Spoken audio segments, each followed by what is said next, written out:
Hello again, this is Phil Creighton of the Shadow Chasers, Paranormal Investigations and Research Firm. What we are looking at today is this is a dosimeter.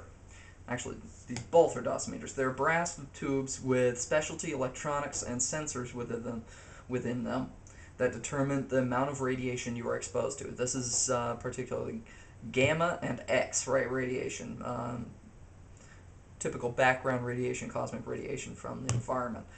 However, this is radiation exposure over time, which means if you're exposed to enough redigens over, that's the way the radiation is measured in redigens, not just as you've heard slang of rads or radiations, but it's redigens. And you charge it from the docking station, which is this.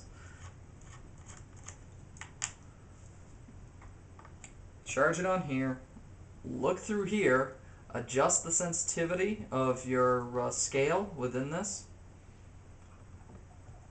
pull it off, fully charged, fully sensitized, you're all set to go. Big downside. While it measures radiation exposure over time, you have to take that into consideration. Radiation exposure over time means hours. If you're getting enough rads, enough redigens to actually show up on this thing, that means you've been exposed to enough where you probably should check yourself into a hospital. Not so useful for our investigation purposes unless you're dealing with high radiation environments.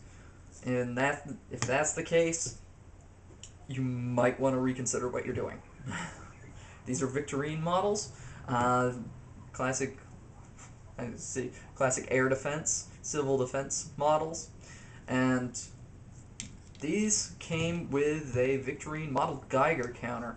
It's still standard issue, still standard equipment, civil defense equipment, and well, I suppose they were worth it because these came free with a Geiger counter. So, but if you're looking to invest in dosimeters, probably not for our purposes.